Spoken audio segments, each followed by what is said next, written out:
Welcome back to By Any Greens Necessary. I'm your host, Melvin Thompson. I'm the Executive Director of the Endeleo Institute.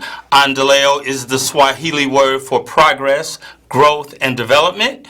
We are the nonprofit arm, community development profit arm of Trinity United Church of Christ, located at 400 West 95th Street in the beautiful Washington Heights community. If you've never been to Washington Heights, there's just a number of beautiful things taking place in our community. A beautiful new regional library, spaceship of a new transit station, courtesy of CTA. So please, maybe you've driven by. It's a very fast thoroughfare, 95th Street, but slow down a little bit, pump the brakes, and just take a look at some of the new things and new creations that are coming out of the work that we're doing, and in partnership, the civic infrastructure that is being restored, renewed, renovated to the betterment of our community. And so we're excited. It's a very intense time. Of course, we're here to talk about, in part, our farmers market, and here's our overhead that we show you every week. It's our 10th anniversary of our community farmers market, which takes place at 467 West 95th Street, or 95th and Normal, the corner of 95th and Normal. It takes place in one of our church parking lots right there on the, I want to say, the southeast corner of 95th Street. You can't miss us. We've got this wonderful billboard that still hovers over the farmers market, and very proud of that. What you're looking at there is our illustrious pastor, Reverend Dr. Otis Moss III, and his lovely wife on the far left, First Lady Monica Moss, and then our gardener extraordinaire, Paula Anglin, in the middle there, takes care of the George Washington Carver community garden, which is directly next door to the farmers market. So I always tell folks, come out early. We're open from 8 a.m. to 1 p.m. and we're down to just three markets left, and so we've been selling out. I got the report earlier today about we had our largest audience, our largest crowd this past Saturday, which is amazing, and it is consistent with the last few weeks of summer.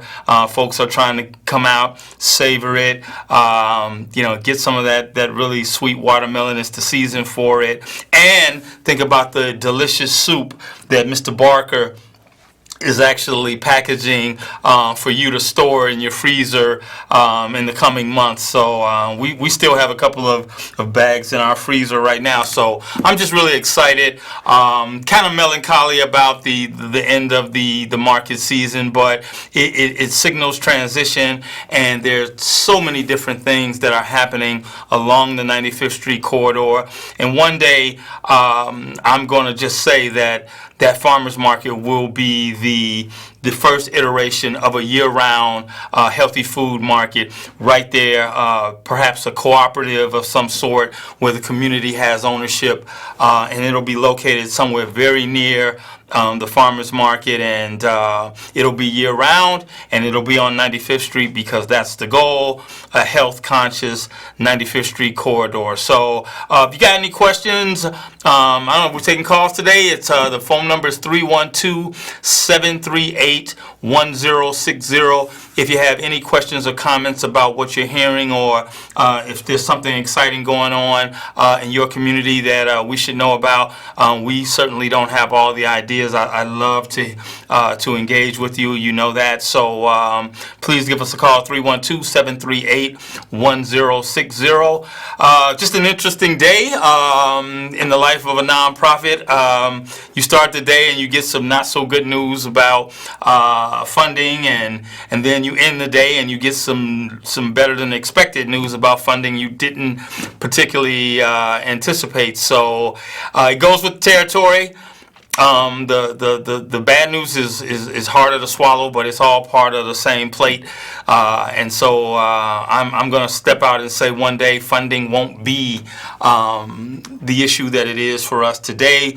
We have such an incredible body of work that we have amassed over the last, 6 years now, and it's starting to resonate, and we're connecting the dots in terms of need from a health, education, and community development perspective. I got some wonderful news. Someone sent me a really insightful article about a program going on in another city around public housing and how successful the metrics have shown in terms of folks that are in public housing transitioning out of them with this new education program that they're doing. The city escapes me right now, but it's certainly something. It may be somewhere in Boston, but it was certainly promising, given the fact that our program, our Endeleo education program,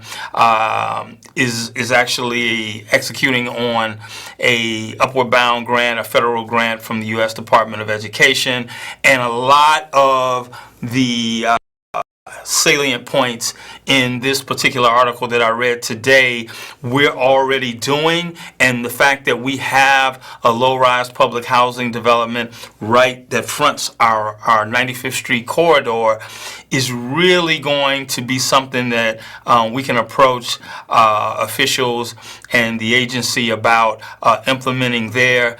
They talk about how the visits and trips to historically black colleges and universities was really the impetus for young people staying with this program. And they start this program with public housing residents from 8th grade all the way until their second year of college. And that's amazing. That is truly amazing, because our program starts in the very first couple of years of high school. And so there are things that we can tweak to be more impactful with our Upward Bound grant. So I'm very thankful. And that's what happens when you're in the right neighborhood with the things that you're trying to do. There's someone on your block or someone on the next block over literally doing something that you're doing, and so you don't have to reinvent the wheel. You can basically tweak it and add more value to what you're offering. And for us, I think the fact that we focus in health, education, and community development is key to the intertwining of the services that we offer, because there's so much overlap. Here we are trying to revitalize a corridor, and yet if we don't have folks that are sustainable, that are highly employable, that are healthy, then it doesn't matter how many buildings, and I've said this many times, it doesn't matter how many buildings that you construct or renovate if you don't have the populace to occupy them and pursue opportunities to become small business owners, entrepreneurs, or work, have a steady income through working or jobs or that kind of thing. So it's really all of the above, and if it were just health, it would be plenty. If it was education, it would be more than enough. But the fact that it's community development, education, and health, we have the audacity to tackle all three of those things, because we know that all three are germane to addressing the social determinants of health, which are, of course, those issues that happen outside of the doctor's office. And so I've said many times that, the amount of time that you spend in a doctor's office, you don't even touch the surface of what's going on in your environment, in your surrounding community, that has a direct impact on why you may be in the doctor's office that particular day. So if there's hypertension in your family or in your life, or that's the diagnosis, there's so many other contributing factors that doctors don't have time to sit there and say, okay, well, what kind of household do you live in? Is your neighborhood safe? Are you exercising? Is your neighborhood well lit? Is there trash everywhere? They don't have time to go through that litany of issues that could be impacting your health. And at some point, there needs to be some kind of intermediary that assists the health field, in my view. And that's why one of the issues that we want to address in terms of renovating spaces and then matching those spaces to entrepreneurs is also the fact that we love to engage the medical field, the health field, because we do recognize the emergence of more neighborhood medical centers, getting away from the traditional model of the hospital visit or the visit that you have to travel downtown and basically have things on the health facilities terms as opposed to being more customer driven, more patient driven, if you will, and locating, that's the key, locating in the neighborhoods where your population is best served. And so we're really, really excited. I've talked to a number of my colleagues in the medical field who have expressed interest in doing just that, hanging out a shingle, because oftentimes prevention comes down to what? Education and awareness. If you knew better, you do better. And so I think the prevalence and the presence of more health, quality health, and I should say that names that are recognizable in community, I think communities aren't given enough credit for how smart and aware they are. I was in a community meeting, and I think I posed the question as to if there was any particular thing you could materialize in your community, money not being a factor, what would it be? And a young lady stood up and said a mile square health center, which is not far from where we are at CAN TV. And we're all the way on 95th Street, South 95th Street in Washington Heights, but yet the recognition that there are such facilities that are high quality. There's no difference in preference. People want the best, no matter where they live and what conditions they're living under. They want the best, and they should get it. And that's why I'm excited about the new administration. In fact, the new planning person that's coming from Detroit. I did a little research on this brother Maurice Cox. I highly recommend people do their homework, because he comes, from some incredible work that he's done in the city of Detroit and other places. He's been a mayor, so he knows the kind of ins and out of the bureaucracy, but he's a neighborhood guy. And so I'm really looking forward to working with him. We're doing a number of different things along the 95th Street corridor that the city indeed supports. We're really excited about that. And so we like to baptize Maurice, Mr. Cox, Commissioner Cox, in the next over the next few months with what we're doing, because I think it's really exciting. He's got this 20-minute neighborhood initiative that I hope he brings some semblance of to Chicago. It's all about great design in neighborhoods, and that it shouldn't be restricted to just the downtown area. And I wholeheartedly agree that we should have, really thoughtful design and architecture, and that goes back to our regional library and our transit station that were designed by the same architects, architectural firm, engineering firm, a world-class firm based out of Canada. And it just, by happenstance, they did the renovation for Woodson Library and the incredible $300 million renovation of the CTA transit station. And so that synergy, after seeing these two incredible edifices on 95th Street, why would we settle for anything less than world-class design, streetscape design, landscaping, and all of those things in our community, because we deserve those, and they are, conducive to walkability, safety, and all the things that, other communities that we desire to live in have. And so it'll hopefully reduce the need to jump in our cars, as we are often likely to do, and drive out of our community and shop with other people. So earlier this week, I was actually in one of those desirable communities in Libertyville, Illinois. I was there for a workshop, an all-day workshop.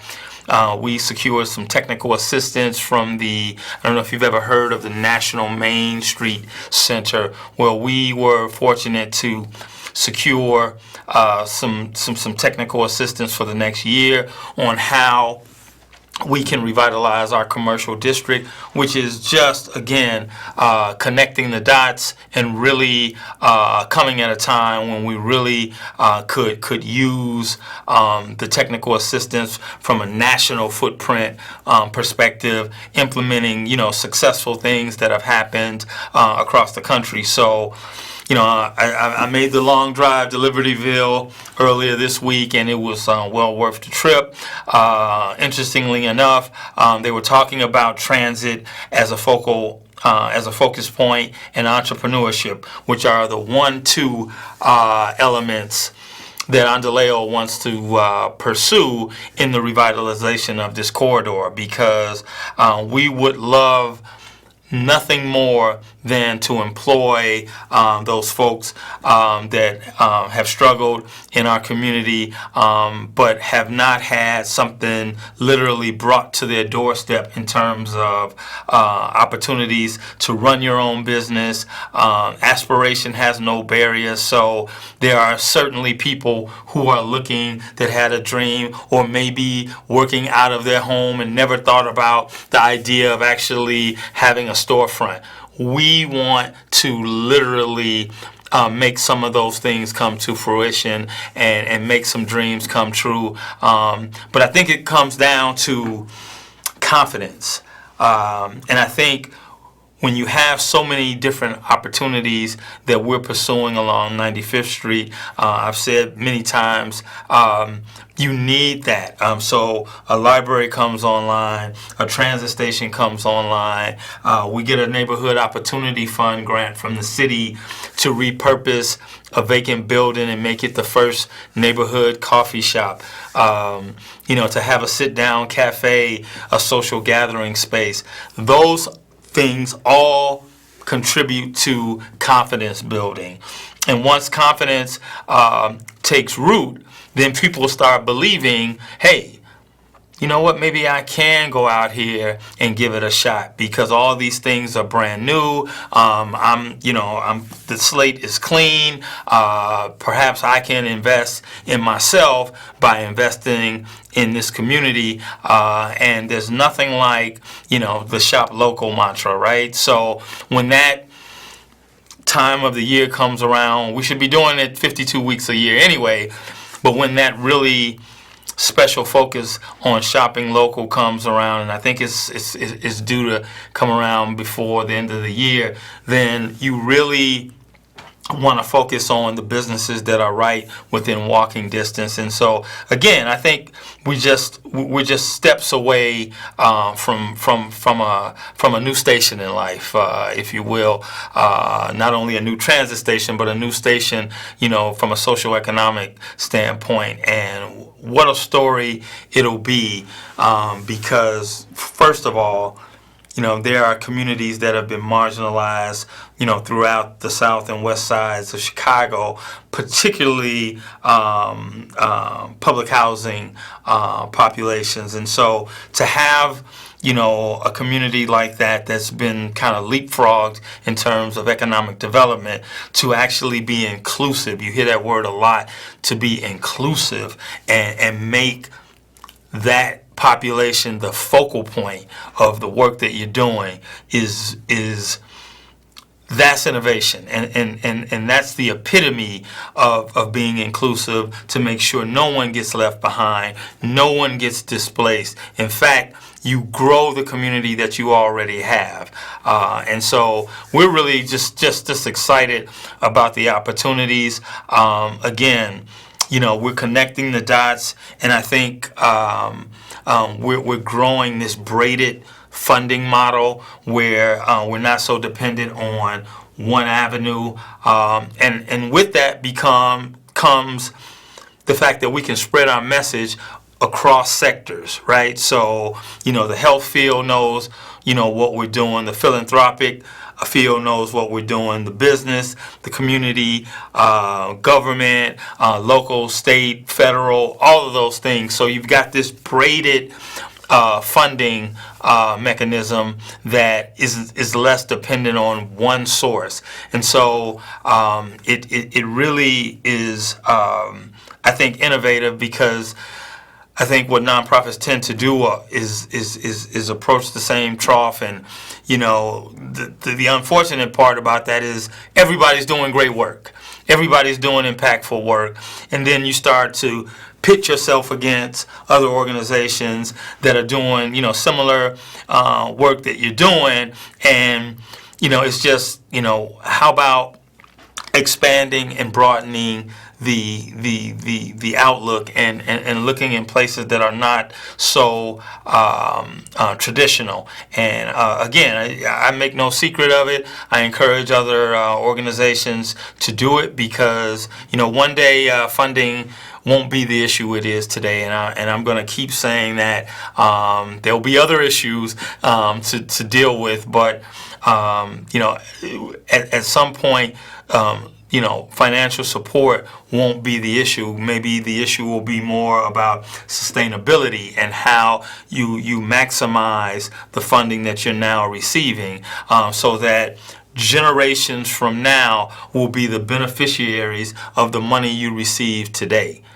That's whoa. I mean, I could stop right there. I mean, if we could somehow have that crystal ball and say, let's grow what we have today, and then start planting the seeds. And I think that's why the article, the public housing article that I referenced earlier today, resonated so much, because they're starting earlier. And you're hearing more folks say that you've got to get in these grammar schools, you've got to get in the minds and the hearts of young people, particularly with the horrific stories that we're hearing about what's happening to our community at even younger ages. Is very discouraging, it's very disheartening. Why would a young person even think that they deserve a chance to live, prosper, and be successful?